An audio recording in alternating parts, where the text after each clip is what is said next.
Hello everybody, the Great Dino Ranger here again, back with another review.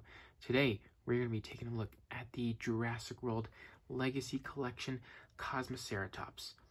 Now, I know there's a lot of stuff going around. A lot of people are confused as to why this dinosaur is part of the Legacy Collection when clearly it has not been in any movies before. But you know what? Maybe it's because it was a skeleton during Fallen Kingdom, but yet that's not even a Legacy movie. The Legacy movies are more like the first trilogy, so hopefully some more answers will be answered soon. But other than that, it's a nice new ceratopsian species to add to the Jurassic collection. Packaging here, it's kind of like the standard Legacy collection packaging that we've looked at before. You got the Jurassic World Legacy Collection logo, Kosmoceratops plus 4+, and then Mattel, and then you got the nice sunset background with the gates in the back. Well, there would be in the back, but at least that's what it showed on the other packaging. And then that awesome T-Rex logo. Both sides it says Legacy Collection. And then on the back here, just shows some more info on the app. Shows the head striking action, the Kosmoceratops. Yep, and there's the Jurassic Park gates back there. And then some more species. I'm not getting that raptor due to the lack of paint, and then eventually I will pick up that Pachycephalosaurus. So that's enough for the packaging on this guy. So let's go ahead and take him out. Alright, so here we have the Kosmoceratops out of the box here. And in person it's a pretty nice, generic ceratopsian figure.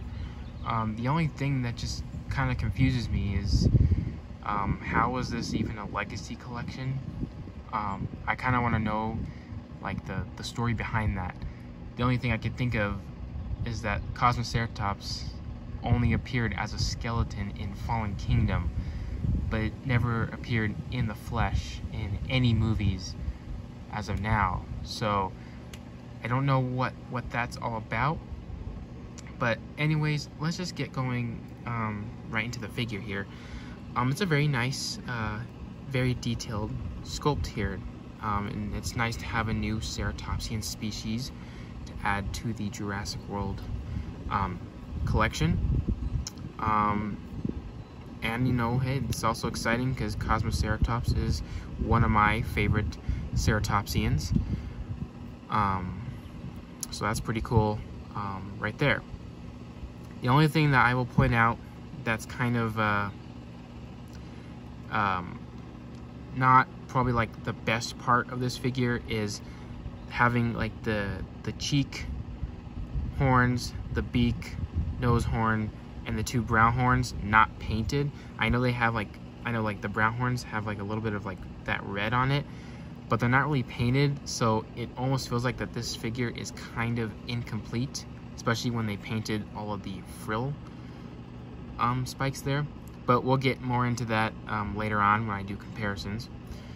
But that seems to be the only flaw about this figure. Everything else is amazing. The sculpt is amazing. I do love the color choices that Mattel picked for this. I like it. Like, we'll just start with the head. So you got like a nice sculpt in the head. All these like individual scales sculpted here and there, especially on the face. And I like this like addition right here. Like, I'm not sure if this is skin, and then all of this is just like the bottom jaw or the bottom part of the beak, where it's like all keratin maybe. I don't know, it's kind of a unique feature that's not really shown in any ceratopsian from Mattel, as well as, just in like today, like in paleo art or any kind of like movies or documentaries. But I like that. You can see you get the nostril there. Oh, and I guess that's kind of like another flaw. The eye, there is no paint on the eye. It's just a black dot where the eye is supposed to go. So they could have added a little bit more color into there. But that's basically just it. Everything else is amazing. Like, you got all these awesome scale detail all around it, and you got some nice detail, line detail on the horns as well. And the frill, as usual, is always decked out in some amazing scale work here. And I love the white for the spikes back here, and it's almost like a kind of like a spray paint effect, because it kind of like sprinkles off into the green here. And you got some nice red on the frill with some white lines, you know, to make the frill colorful, because you gotta have ceratopsians with colorful frills. Got some nice wrinkled texturing down here, and all throughout the body, just all over, especially in the body and just the legs area. You got some really nice sculpt detail with all these individual scales, and you got some large bumpy scales spread out throughout the entire body. So you got some really, really beautiful looking detailing across the body. And you got some nice detail on the hands and feet as well. On the other side, got some more of that nice texturing. And here on the tail, or kind of towards the back, you got like these bumpy osteoderm spike looking things that start from like the back and go towards the tail, where they kind of jut out a little bit. So this Kosmoceratops kind of has like spikes on its tail, but I don't really think this would be more for defense purposes, but this is just, you know, a feature that's on this animal, at least from Mattel's point of view. But it's a nice little touch, and I like that. But yeah, nice, wonderful detail, like I said. And you got some nice detail on the back of the frill too, and that more spray paint effect, even there on the neck as well. And then here's the scan code.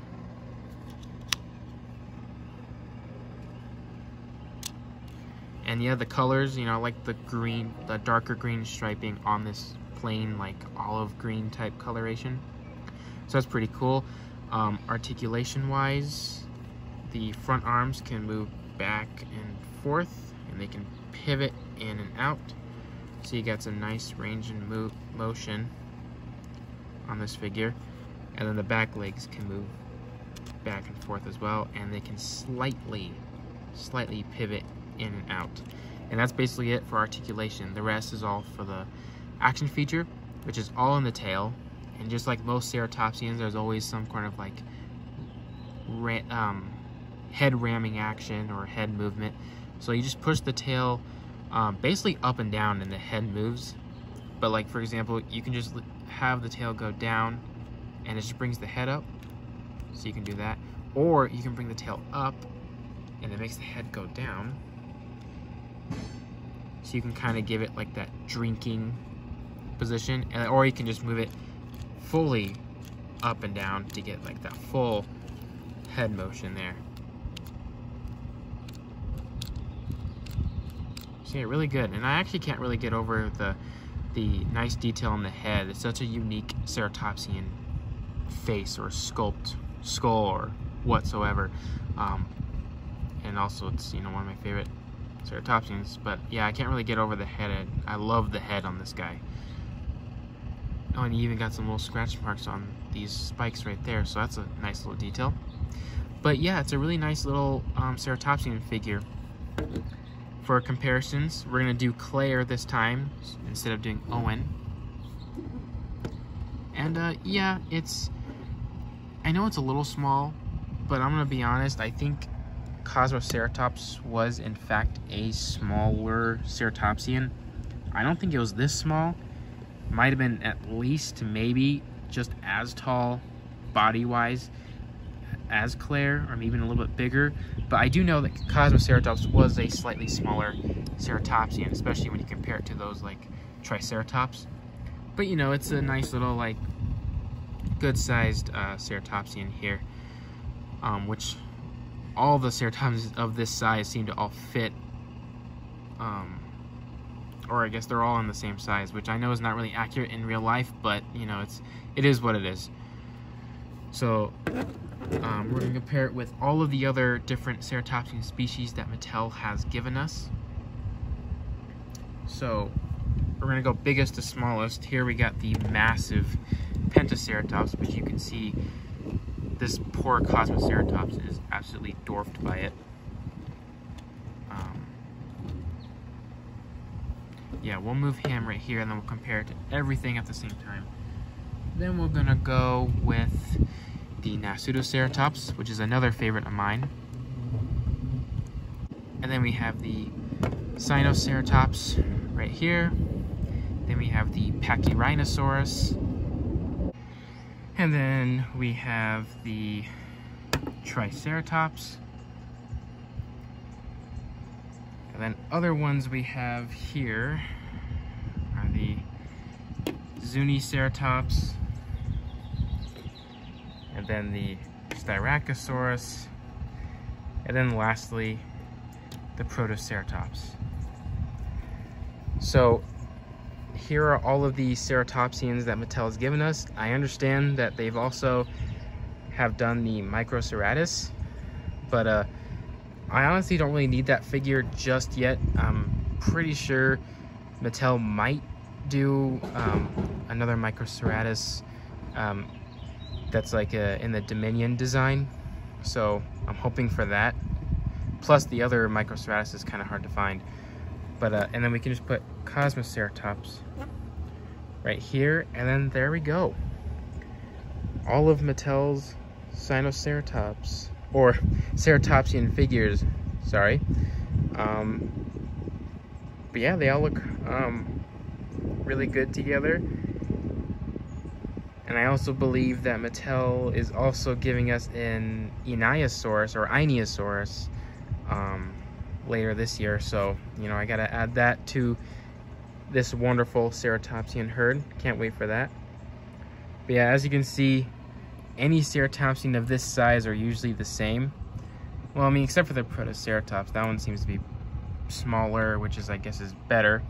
But you can see the Zuniceratops, Styracosaurus, and Kosmoceratops are all like the exact same size, which wasn't the case in real life.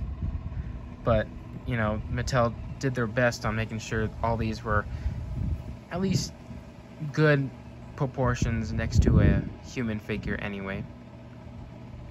But yeah, they all look really good together. And I'll go over with the horns right here.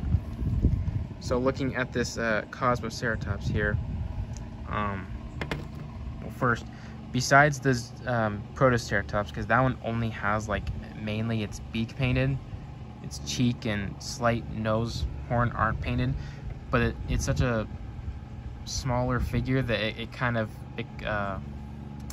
what I'm trying to say here is they look like they don't need to be painted just because of how Protoceratops really is. I mean, they could have done the cheekbones, but I think it looks good the way it is. But you look at Styracosaurus, both cheek horns, nose horn, and beak are painted. Same thing with the Zuni, and kind of same thing with the Trike. I know it has like two little like smaller bumps on its side, but they're so small I don't think they need to be painted. You know, same thing goes with the Pachyrhinosaurus, Sinoceratops. Its cheek horns are not painted, but everything else is. The Nasutoceratops is kind of similar. Its beak is slightly painted. It's only like the front, and everything on its frill is not painted spike wise. So the Nasutoceratops is kind of like its own thing going on. And then obviously the Pentaceratops that has all of its horns painted. So yeah, all of these have like their own little versions of which horns are painted, but literally this poor Kosmoceratops has none of those painted. Like I said, a little bit of red on the horns there, but there's like nothing. They could have done like the white like on the frill. So that plus the black dot for the eye is the only downside of this figure. Everything else is amazing. So yeah, that's basically everything I have to say for that. And actually, I just want to do a quick comparison here with the Kosmoceratops and the Nasutoceratops, as they are both ceratopsians from Utah, and they are both among my favorites. Nasutoceratops being technically my number one favorite ceratopsian, as well as my favorite herbivorous dinosaur, I guess. But actually, Kosmoceratops was, I guess, similar to size with Kosmoceratops, I believe. So if the Kosmoceratops did not appear in any Jurassic movie, it probably would have been the same size as the Cosmo. But you know, because it's in a movie, that's how big it technically is. But just wanted to kind of throw that out there. Alright, so that's just about to wrap it up for this review. I really like this Kosmoceratops figure. You know, it's a favorite of mine once again, and it's a really nice one. Just the only downside was just the not painted horns, mainly in the front of the face, as well as the kind of cheap looking eye. But other than that, it's a really amazing figure. It's nice to have another new ceratopsian species show up, and this one will be a very nice addition to my collection.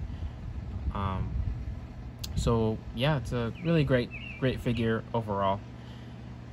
So I hope you guys enjoyed this review, and I'll see you guys again for the next one.